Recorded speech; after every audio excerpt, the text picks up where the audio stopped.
یہ ایک ایسی قوم کی کہانی ہے جسے طاقت نے اندھا کر دیا، جسے عقل ملی مگر ہدایت ٹھکرا دی گئی۔ سوچئے وہ قوم جو پہاڑوں کو تراش کر گھر بناتی تھی، جو خود کو ناقابل شکست سمجھتی تھی، ایک لمحے میں کیسے مٹی بن گئی۔ کیا صرف ایک آواز، ایک چیخ، ایک جھٹکا ایک قوم کو ہمیشہ کے لیے ختم کر سکتا ہے؟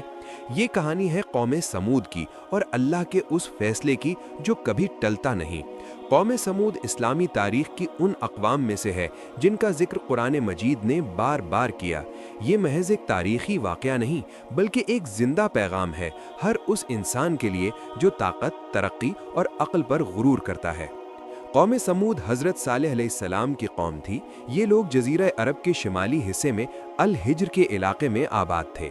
قرآن ہمیں بتاتا ہے کہ یہ لوگ جسمانی طاقت میں مضبوط، معاشی طور پر مستحکم اور فن تعمیر میں ماہر تھے، لیکن ان سب کے باوجود ان کے دل سخت تھے اور وہ اللہ کی ہدایت کو قبول کرنے سے انکاری تھے۔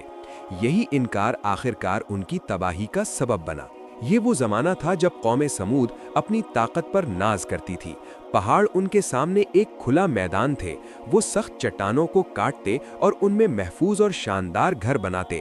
قرآن کہتا ہے کہ یہ لوگ امن میں رہتے تھے، نعمتوں میں ڈوبے ہوئے تھے۔ سرسبز باغات، چشمے، کھیتیاں اور مضبوط قلعے، ہر چیز انہیں یہ یقین دلاتی تھی کہ وہ محفوظ ہیں۔ لیکن ایک کمی تھی، دلوں میں شکر نہیں تھا اور زبانوں پر تکبر تھا۔ وہ بتوں کو پوجتے اور اللہ کو بھلا چکے تھے۔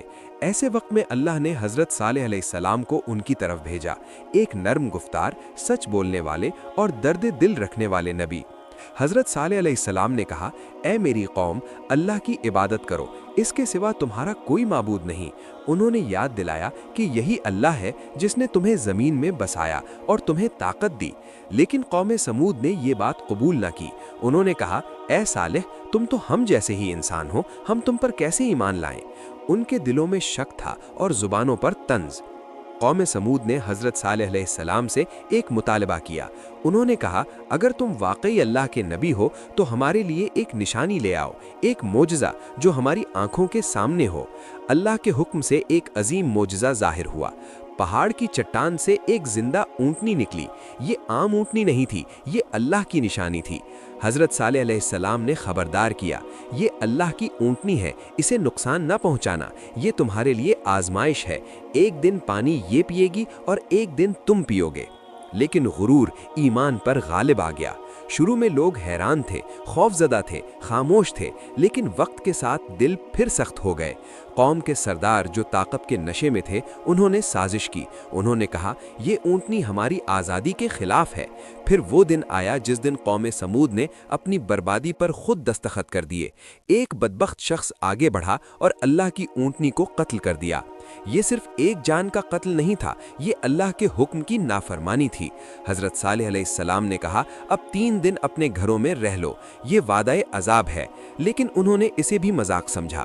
تیسرے دن فضا بدل چکی تھی، زمین خاموش تھی، آسمان بوجھل تھا۔ پھر ایک خوفناک چیخ آسمان سے گونجی، ایسی آواز جس نے دلوں کو چیر دیا۔ زمین لرزی، پہاڑ کانپ اٹھے۔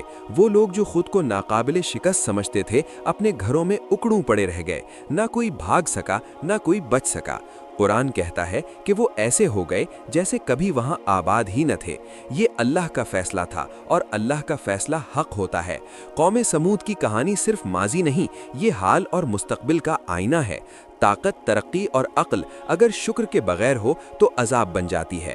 اللہ مہلت دیتا ہے لیکن غفلت کو ہمیشہ نہیں چھوڑتا۔ یہ کہانی ہمیں سکھاتی ہے کہ معجزے دیکھنے کے بعد بھی اگر دل نہ بدلے تو انجام یقینی ہے۔ آج بھی انسان اپنی طاقت پر ناز کرتا ہے۔ یہ داستان ہمیں جھنجھوڑتی ہے کہ غرور چھوڑو اور اللہ کی طرف لوٹو، یہی نجات کا راستہ ہے۔